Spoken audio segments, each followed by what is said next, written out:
Good morning, mga kasimple. Ang ngayong araw na to ay kung natatandaan nyo yung camera natin, yung back camera natin, di ba nilagay lang natin. Pero yung may pulang wire doon, ay dapat nating may connecta yon sa reverse light para magkaroon din gumana yung apat na nun, LED light. So pupunta tayo kay Alan ngayon. Tingnan natin kung may istorbo natin siya sa ginagawa niya. Okay, tara na.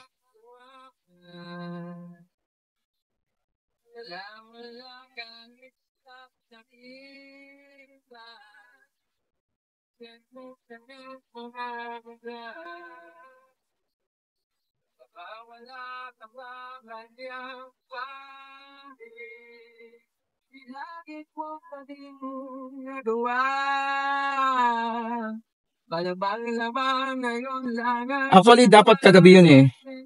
Kaya lang, busy daw siya eh. Kaya, ngayon natin siya i-istorbohin. Mahalaga kasi yung ma-activate yung kanyang LED light na apat kasi kapag hindi na-activate yun nga madilim.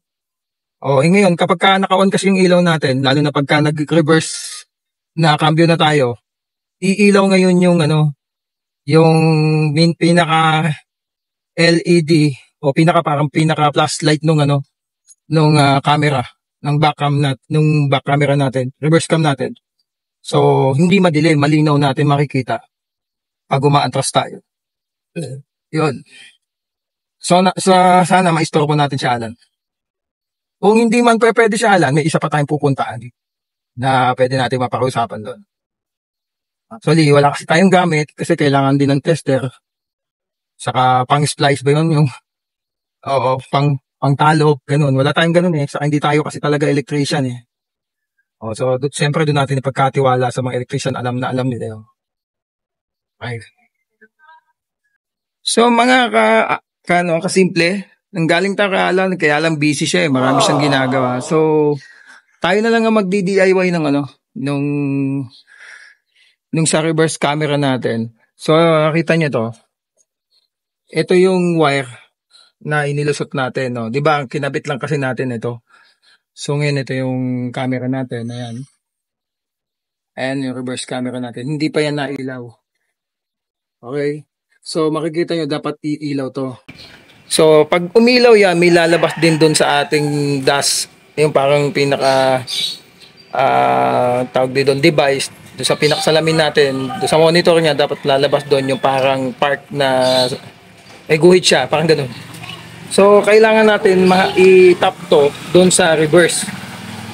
Sa reverse light. Okay. So, ito ang reverse light ng yan, ng Honda Civic. Itong puting to. So, kapag nagkambyo kasi tayo ng reverse, umiilaw yan. So, ngayon, ikakambyo natin. Okay. So, pinanood na lang natin. Baka kaya natin gawin. So, ngayon, ayan na, nakailaw yung, yung natin. Ayan, nakabukas ngayon. Yung camera natin. So, ikakambyo natin to sa reverse. Lalagay natin siya sa reverse. Okay. So, ayan, naka-reverse na tayo ha. Ayan. Naka-reverse na tayo. So, titingnan natin. Dito dapat may lalabas niyang yung parang sign ng, parang yung line pagka nagpapark ka. Okay. So, dapat iilaw din yung ating camera. So, puntahan natin yung camera. Panikod. Okay. So, ito yung titingnan natin mamaya. Dapat iilaw to. Yung apat na ilaw dyan.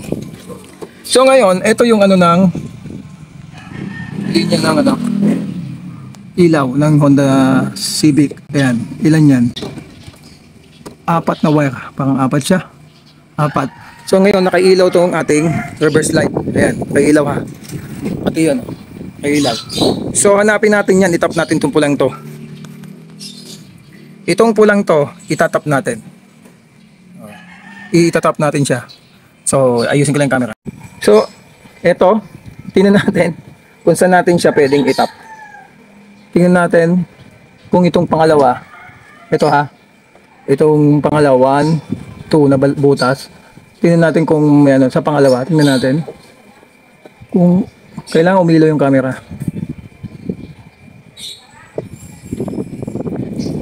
isingit lang, kaya may singit natin na maayos.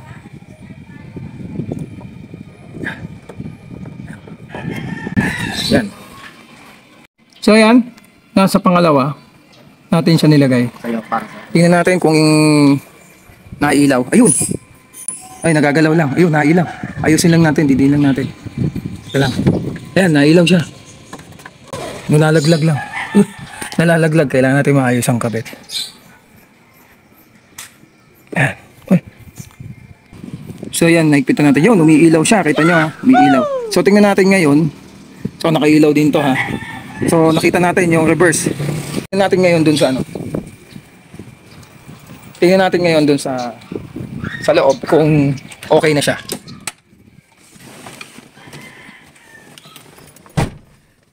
So yan, nakita nyo, may lumabas na ano, may nakalagay stop. Ibig sabihin pag nakatapat ka na sa pula, i-stop ka na dyan. So yan. So nakita nyo, meron. Okay. So ulitin natin, ipapakita ko ulit. So yan, no, wala pang ano, yan yung reverse pero wala pang sign. Tapos nasa park pa tayo. So ilagay natin siya sa reverse. Yan, reverse na siya. Tingnan natin. Ayun. Okay. So ibig sabihin, gumagana na siya. At gumagana na rin yung LED niya. O yan, gumagana na siya. O. Kaya pag a-atras tayo, mayroon na tayong markings. Galing, no? Ayan. Ayan. Madali lang pala, no? Na-fix ko na din doon. Hindi ko na pinakita sa inyo. Mahirap kaya walang tumutulong sa akin. So na-DIY na natin.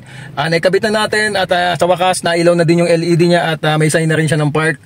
Okay, so yun lang. Ganun lang kadali. Pagkatapos nating ilusot. Tapos kinabit. And then dapat yung red na wire ay sa ganitong model yung red na wire ay ikakabit mo sa reverse light. Okay, o yun hanapin mo lang yun. Ako wala akong tester na ginamit. Automatically natsambahan ko agad. Pag sundot ko ng ganon, nakita ko umilaw agad yung ano, yung LED niya apat, and then nakita natin na lumabas na nga tong markings na to. Ayan, parang yung park na may nakalagay na stop yon. So nagtagumpay tayo. So yan, hoping na mas malinaw na yung kahit sa gabi, pag aatras ako, kitang-kita ko na, no? Okay, maraming salamat sa patuloy na suporta. So ganun lang maglagay ng ano, ng magkabit ng reverse camera dito sa Honda Civic model 90s, no? Rock on.